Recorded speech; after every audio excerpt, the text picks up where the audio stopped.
Brian, Robb, Jay King, and Sam Packard present Steel Bottle, Steel Bottle, Boston, Texas, Steel Bottle, Steel Bottle.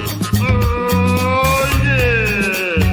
Steel Bottle, Steel Bottle, Boston, Texas, Steel Bottle, Steel Bottle.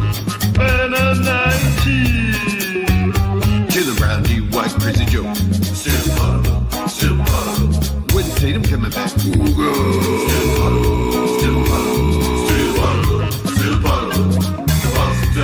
Bottle.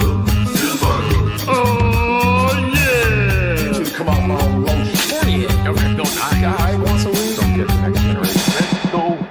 Let's go, your family Celtics. Let's go, baby. Let's go. Your family Celtics. Let's go. What's going on, everybody? Welcome back to another edition of Still Potable. My name is Brian Rao from Mass Live, joined by the kid, Jay King of The Athletic. This is a free episode of Still Potable, so you can find us here on the Celtics CLNS YouTube page, and we are brought to you by Prize Picks. Use CLNS code as a code to get $50 in lineups when you play your first $5 lineup. We are also on Patreon. You can get us 2 times a week in our free feed, but if you want to get us every single day, you can go to patreon.com/stillpotable. Monday through Friday, game recaps, mailbags, behind the scenes stuff. You want to sign up there to check it out as the season goes on. But Jay, you are here. We have not talked to you since we heard from Brad Stevens. We also heard from Jaylen Brown a little bit today as well. So a pretty busy week here in Celtics land, despite not many games. I feel like every week's a busy week for Jaylen these days. He's out there streaming, out there sharing stories, giving thoughts. I feel awkward right now. I am walking right now on a treadmill desk. Are you going to be able to sustain this? Oh, yeah. Oh, yeah. How's the cardio? I mean, I wouldn't say it's cardio. I'm walking 2 miles per hour. So it's not a lot, but there's a lot of hectic. My place is pretty hectic. The in-laws are over. My son is in my normal workspace, so we've got the treadmill desk in the guest bedroom. So I'm in there right now because one of our rooms you don't know whether you're going to get the Wi-Fi. So I had to get good Wi-Fi, and so here I am walking on the treadmill desk, baby, getting my steps in. But yeah. Jaylen Brown, the most notable thing he said to me was that he thinks Jayson Tatum might set the record for quickest return from a torn Achilles. Obviously, there's been a lot of positive signs about Jayson Tatum's recovery, from the videos that he's put out to Brad Stevens even pointing out that they haven't applied for a DPE, which they still have time to do, by the way. I believe the application is due by January 15th. Right. So they could theoretically still change their minds. But even the fact that he was willing to say that is like, that was the first real tangible sign, I thought, that they expect him back this season. Because until then, Stevens had said nothing but the timeline is, we're not going to put a timeline on it. Basically like putting no pressure on him whatsoever. But this time, he still said there was no timeline, but he deviated from that just a little bit to say, like, yeah, you guys can all see it. We haven't applied for a DPE. And obviously, one of the reasons to do that would be because, Jayson Tatum is expected to return at some point. He would have to be, I forget the exact wording on it, but he would have to be expected to miss through June 15th, more likely than not, or something like that. To miss until all the way through June 15th. So they don't think that's the case, at least right now. And he's fighting to come back. And Jaylen thinks he's going to come back soon from the sound of it. What is the world record, by the way? What is the record for quickest Achilles? I know Drew Scott is playing like after 9 months, or started playing after 9 months or whatever, 8 months maybe. I thought it was like for football. I know, like, was that Cam Akers or something like that? Came back something crazy, like 7 months, I want to say.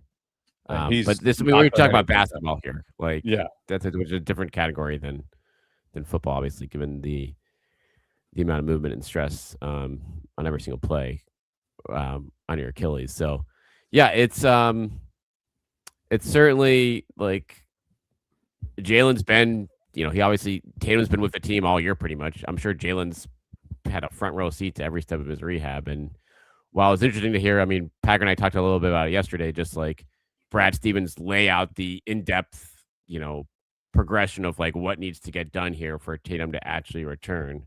But it's clear that, from a strength standpoint where Brad Stevens hinted he's still at here, like I'd imagine he's, not the end of the line there, but he's not probably too far away from getting up to like, 2-on-2 and 3-on-3 stuff once he checks all those boxes. And so it's going to be for Jaylen to think now that, this could be one of the faster recoveries ever. It'd be like, what, I think 9 months, probably that, right? So that would line up with February for an NBA player.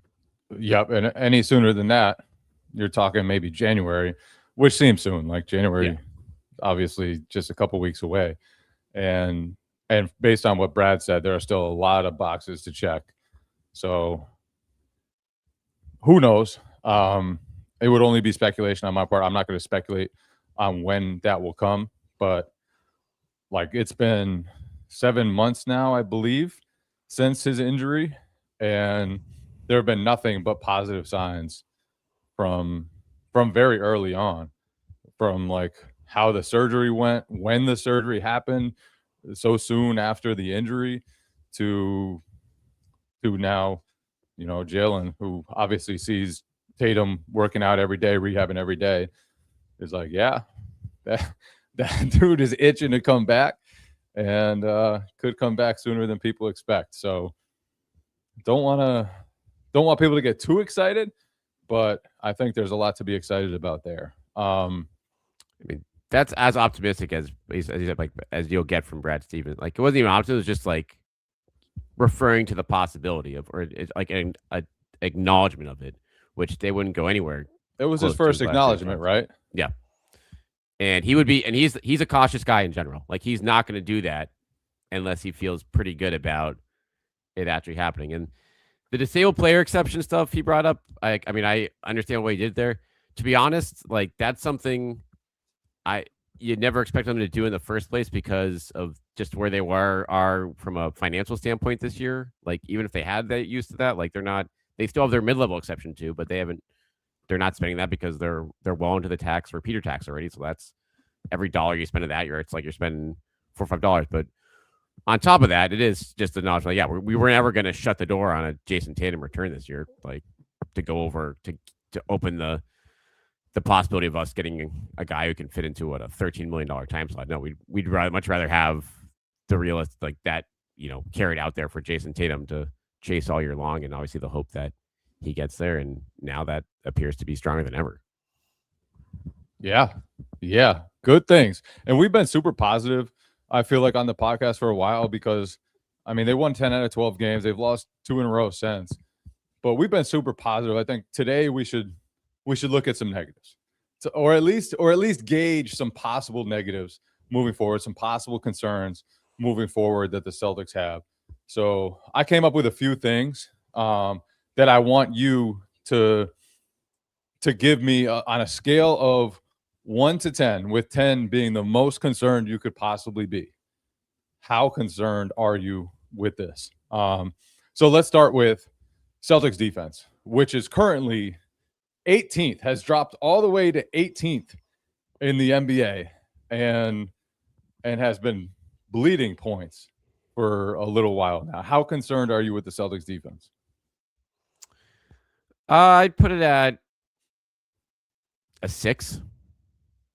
I think this is going into this season. I feel like this was probably the area I was more worried about for them, in terms of just sustaining because of the size issues they have kind of up and down their roster right now with Tatum gone and obviously with several parts out. Now they've been able to counteract that early with, forcing a bunch of turnovers. But now I think that has started to wane a little bit. And you're still the same recurring problems are there. So it's like, I don't know, like, do I feel good about them solving the problems within the defense that are there right now? No, unless Jayson Tatum is going to be back, and then sooner than later, like that's stuff that's going to be there for a little while. I think at this point. Yeah, I'm with you. And there are ways that they could like juice the defensive numbers, but it would come at the expense of the offense. Like you could play Xavier Tillman. You could absolutely just plug him in. That would fix some of your defensive issues in the second unit, but that would also limit what has been an incredible offensive unit in those small lineups with Josh Minot at center. The biggest concern to me is that over the last 10 games, the Celtics are just 20th in opposing turnover rate. Yes.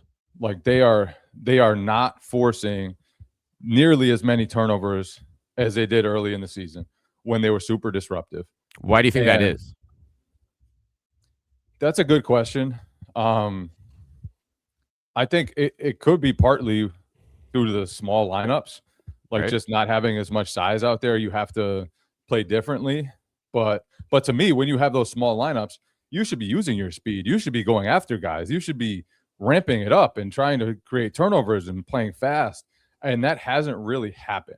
And I just feel like that's the biggest, because this team, they need to force turnovers. Like that's one way they're going to survive defensively, because it's like you have one center who's playing right now. It's Nemi. Other than that, you're playing all wings and guards, and you have to be disruptive. You have to, be out there just mucking the game up, and they haven't done enough of that. So I'm concerned about it for the Celtics. I think this is something that's going to stick, especially like they're not going to move away from the small lineups. They're not. Their net rating without Luka Garza on the court this season as a team is plus 10.1. Plus 10.1. That's a top 5 team in the NBA, or probably top 2, 3 team in the NBA. That would be like historic net rating. Like very few teams in the history of the league have had a net rating like that. I think net rating is a little juiced these days because there are like 8 teams, 10 teams that are just trash, objectively terrible. But still, like that would be really, really, really promising. That would put them second in the league. If you just take to do that. If you just take out the Luka Garza minutes, and he hasn't played for a while now. And so there are a lot of positives to the way they've played. But for that defense to climb from 18th and realistically to be any sort of contender, even in the East, I think you can't have a defense that poor. You can't. And this team, to me, like they would have a chance in any playoff series, and they should be shooting to become that type of contender, at least in the East. And right now their defense hasn't been good enough, hasn't been disruptive enough. Maybe they need more Ugo. Maybe they need more Minot. Maybe they need to rely more on those athletic balls of energy that have can change games.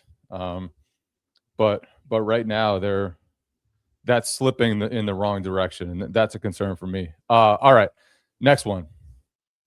It's sort of similar, but those small lineups have been very good. We talked about the net rating without Luka Garza. Part of that is because Josh Minot at center has just worked. How concerned are you that that success isn't sticky, and that the more they play that unit, the more they'll get exposed for being so small, the more they'll get exposed for not having enough size, for not having the defensive rebounding, for going with a unit that's basically like you have to score a ton of points? I'm going to go with 8 there. 8. And I'm going to go with an 8. And I'm going to tell you why in a minute after we hear from our sponsor here at Prize Picks.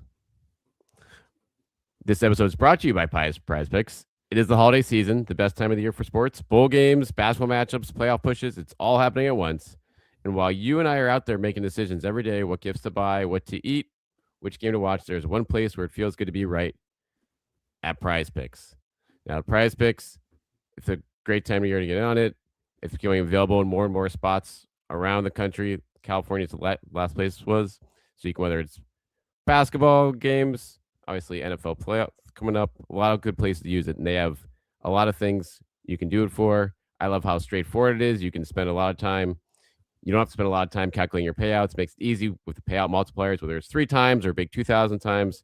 Prize Picks makes it easy to understand how much you can win. And now they have early payouts too. So if the lineup gets off to a hot start, you may have the option to cash out these winnings before the game even finishes. So download the Prize Pick apps today. Use the code CONS to get $50 in lineups after you play your first $5 lineup. That's code CONS50 to get $50 in lineups after you play your first $5 lineup. Prize Picks. It's good to be right. All right. Here's why I'm going higher in this. Small lineups is great, but it's literally their only option right now off the bench. And that is a problem because certain teams, certain nights, you're going to get into trouble there, especially on a team where defensive rebounding was going to be a big problem to begin with. And on top of that, the wings in this lineup, Jay, they've all been hitting threes at a pretty impressive rate. A lot better than their career averages through the first, that 10-2 stretch here. That I expect to come back down to earth at some point.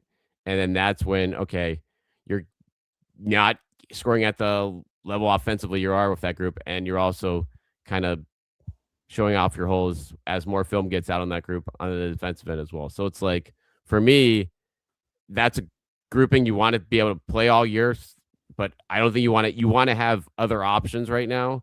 And you have no other viable options right now off the bench based on what the numbers are so far. So that's why I worry about playing that group a little bit too much. Yeah, and I think there are just certain matchups where it's just hard. We saw it the other night against Detroit.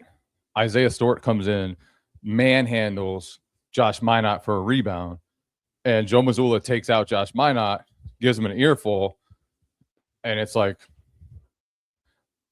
honestly, it didn't look great.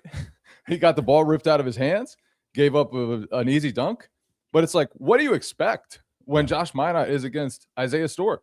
There are just shortcomings that are going to be tough for the Celtics to overcome with that group.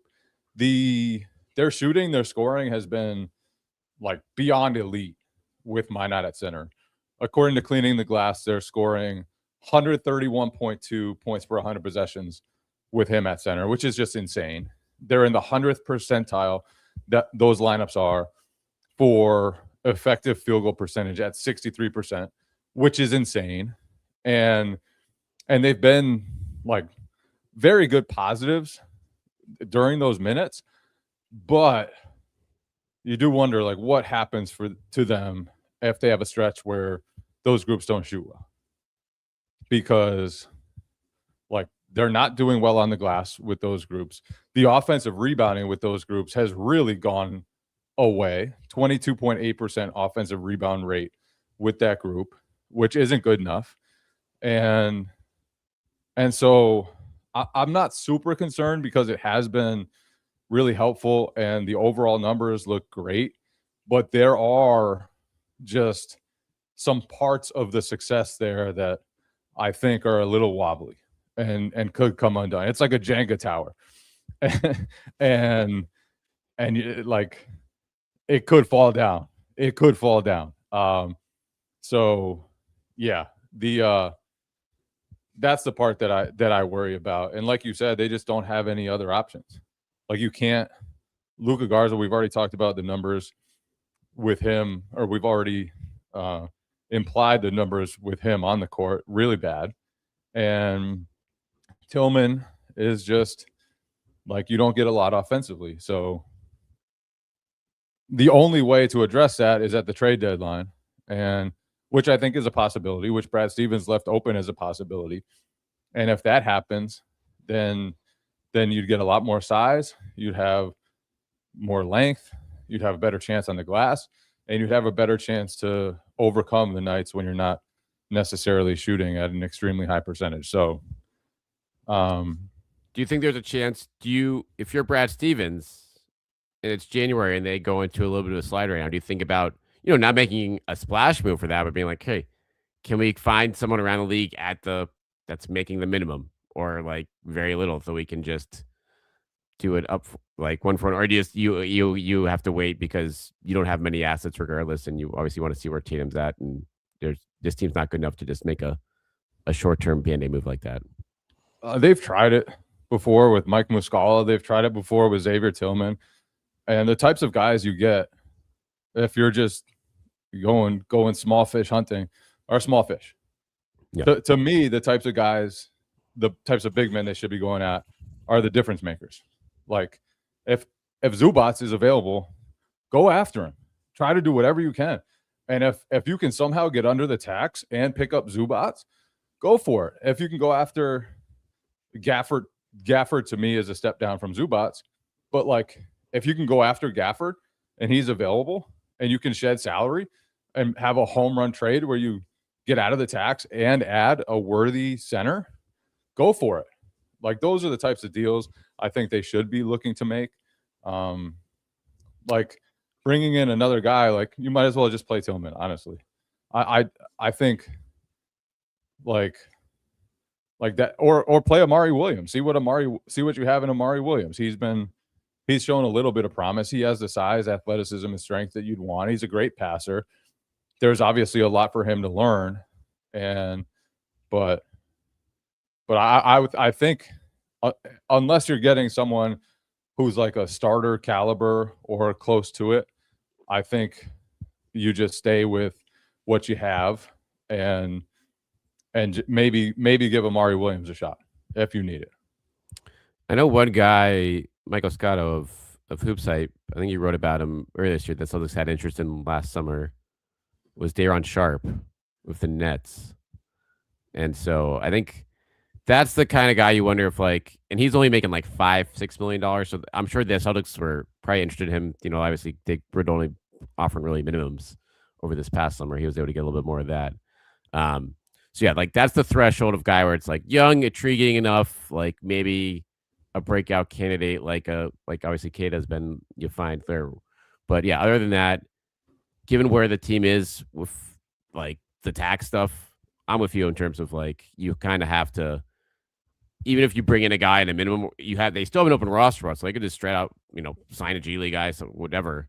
But that's costing you're spending 4 times actually what you're paying that guy when it comes to taxes. So until you get, unless to think that guy like that could be a real difference maker, that's the only reason we want to pay for that. Other than that, you want to go take address your finances in other ways to make the spending for that hurt a little bit less, or B, just, like I said, trade for the guy that can help you now in the future, as opposed to the short-term Band-Aid, whether that's using Simon's deal, whether that's another type of trade. Who knows? Maybe you package a couple guys at the end of the bench and, clear out a roster spot and spending that way. They'll obviously have plenty of ways to kind of figure out how they want to do that in the months to come. But the longer they wait now, the more pressure that falls on Minot and Jordan Walsh and obviously Keita, and God forbid Keita gets hurt at this point, then I don't know, you're starting Xavier Tillman for the rest of the season. That's going to be a dicey proposition. They did play okay when Keita was hurt for a couple of games earlier in the season, and that helped them stumble into those smaller lineups that we've talked about that have been successful so far. Although we do have questions about how much of that will continue. All right, next concern. You just talked about what happens if Nemi goes down, but I think Jaylen Brown has missed 1 game. Derek White has played in every game. Peyton Pritchard has played in every game. Anthony Simons has played in every game. What happens to the Celtics? How concerned are you that their success so far is a product in some ways of just having everybody available in a conference and everybody but Jayson Tatum? And that's a huge absence. I'm not glossing over that. Yeah. But of the guys that were healthy coming into this season, everybody has basically been available. How concerned are you that one injury, the wrong injury, could topple this thing for, a couple weeks, a few weeks, and in a conference where they're in fourth place right now, one game up on ninth. How concerned are you that stretch could push them into the play-in rather than the playoff race? 4. It's a lot lower than like before the season started. That would have been top of the list. But now 2 things have happened to change that. One, they actually have wing depth now, which A lot of it. a lot of it, like embarrassment of riches potentially wing depth for compared to what we thought they had at the beginning of the season. So that makes you think, yeah, like if Jaylen goes down, that's a different category. But like, could they survive for a couple weeks without Peyton Pritchard or Derek White, like now, like and play 500 ball? Like I would say, yeah. And 2, to be honest here, like I'm not like the caliber of guys they have a lot of durable players like Derek White, very durable. Peyton Pritchard, very durable. Jaylen, yeah, he's had his injuries, but all those guys are playing. I know they're carrying a heavy load. The usage obviously for Jaylen is sky high, but he's still only playing 33 minutes a game, which is a very manageable number. And same for White and Pritchard. You've seen, I guess, in a couple like these relays games where he's been up to like 40 minutes. I feel like in a couple of these games where it's against the Pistons or the Raptors for the break, where they've had a lot of rest before and after those games. Like you can see Joe kind of ratcheting up. I thought it honestly would have to be more of that all year long for them to be at a record like this, but the fact that it hasn't makes me think that this is, they could stay afloat if one of these guys goes down for just a medium strength, medium length of time. I think they could be in trouble, honestly. Like a real extended absence, like 3 weeks. If Peyton Pritchard was out for 3 weeks, that would put so much pressure on their other shot makers. Because really, like they have 4 shot creators. They have Simons, Pritchard, White, and Jaylen. And there's a lot of responsibility on those guys because the others, as promising as Ugo and Jordan Walsh and Josh Minot have been, they are not going to be high usage guys. They are not going to create offense themselves. They are going to be functions of the offense, and they've helped, and that's awesome. But it just puts so much pressure on the other guys, and defenses will be able to kind of latch on to that, I think, if they lose one of their primary playmakers. It could be Pritchard. It could be White. It could be Jaylen. And I think that would be really tough to overcome because we've already talked about the defense and how many holes their defense has. Now, if you have the 18th ranked defense and you're losing one of your main offensive hubs, then I just think there's possible trouble there. And they've been really, really lucky, with the exception of Tatum, obviously, to have everybody available pretty much every night. But if you lose one of those guys, or if Nemi goes down for 2 or 3 weeks, like you might lose 60-70% of those games that you play during that stretch. And because the East is so jumbled, that could be enough to push you down the standings. So I just think it's a real concern. I think there's been a lot of good fortune for them so far. And even though the depth has stood out and emerged and they're in a much better place than I expected heading into the season, I still think that it could be trouble time if just one of those guys goes down. All right. Next possible concern that's actually been an awesome strength so far. How worried are you the amount that the Celtics rely on Jaylen Brown to hit like 55% of long twos and just hit extremely tough shots throughout games, throughout the season? Like, what happens if that goes away? Will that go away? And how much would it hurt the Celtics if it does? How concerned are you? Not concerned.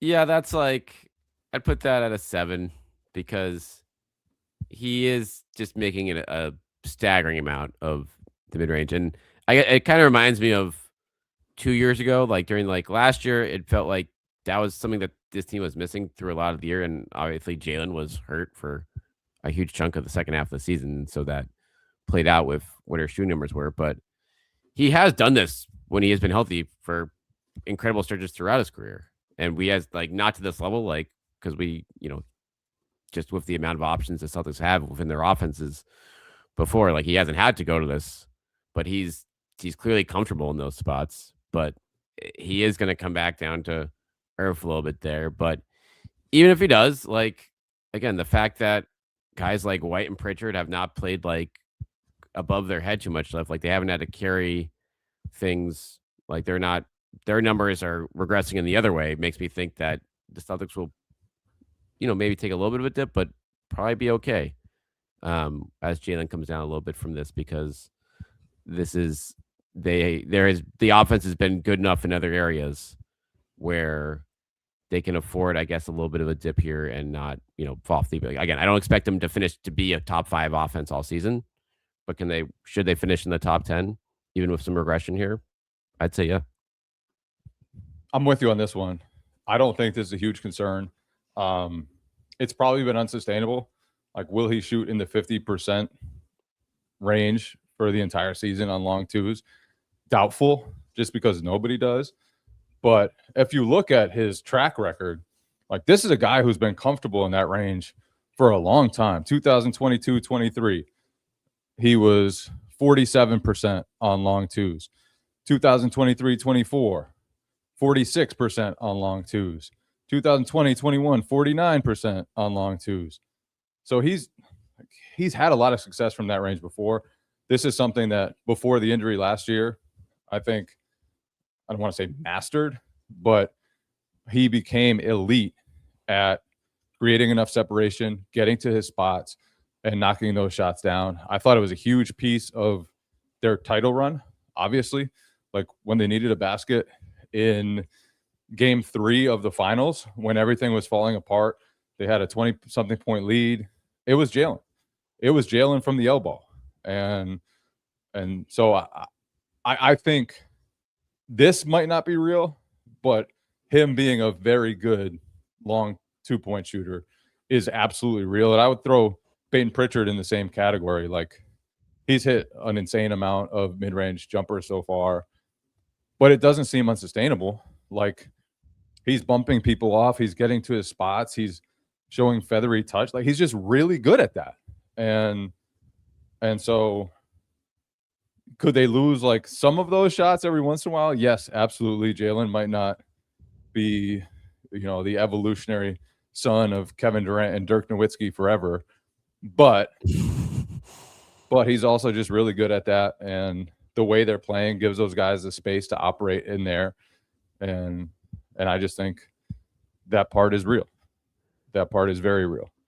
And you brought up game 3 of the finals. So I think like that's what separated Jaylen a lot throughout his career here. Like getting those type of shots in the playoffs and being able to make like that is a difference maker.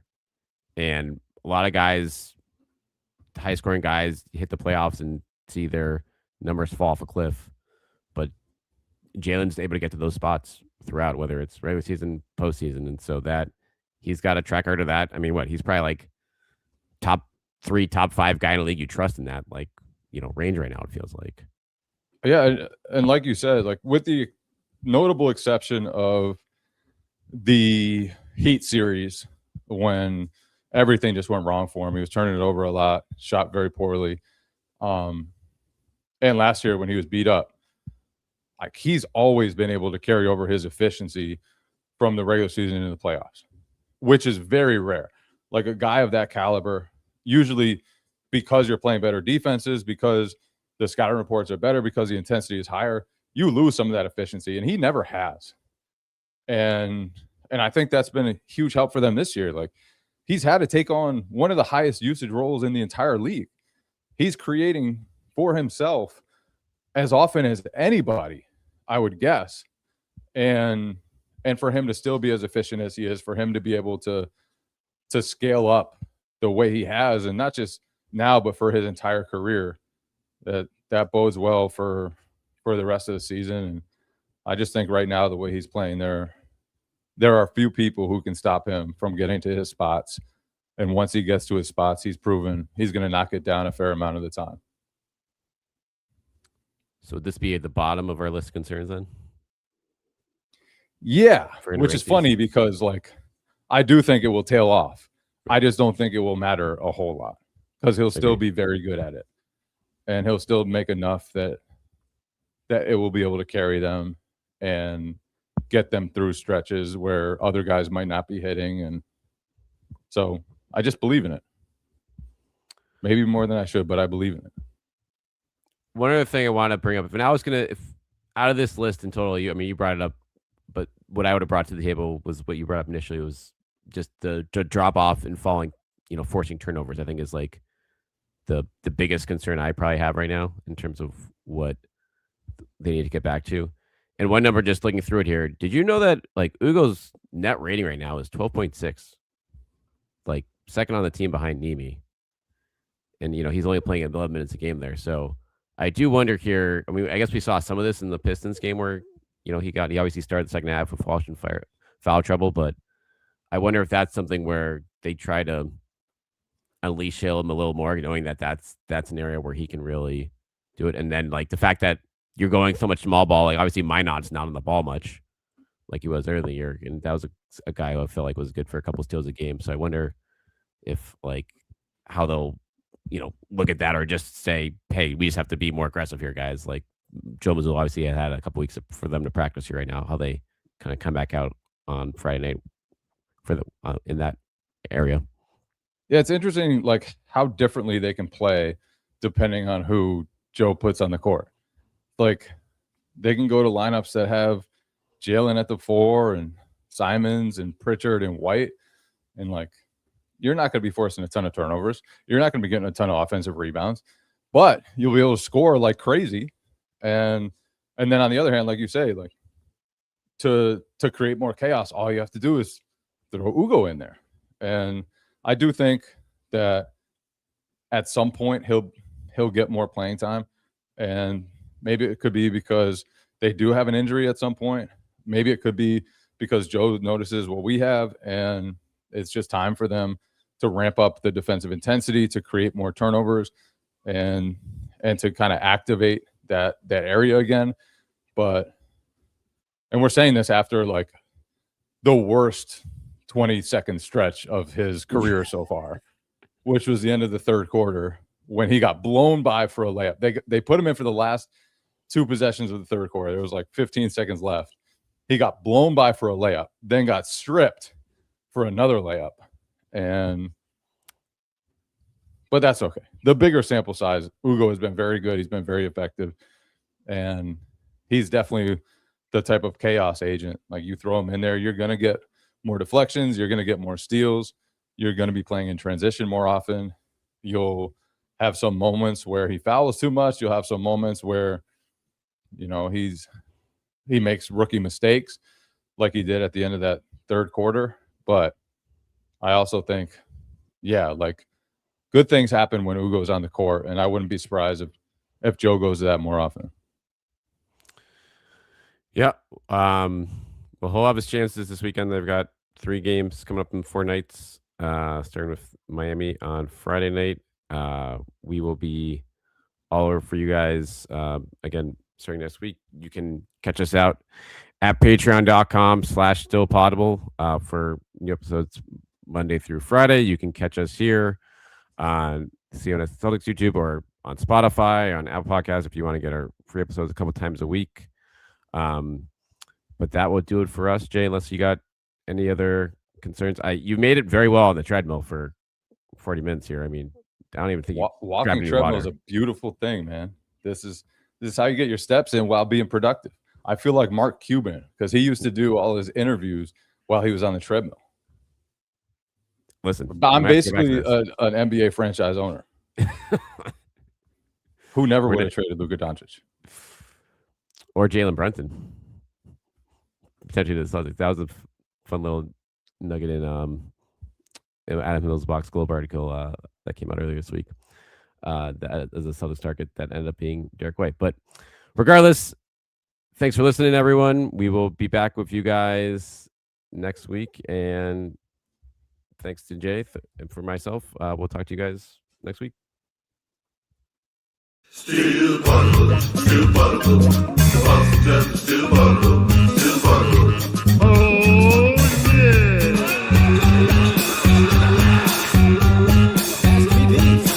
Slow down from eating and drinking and all that wild stuff.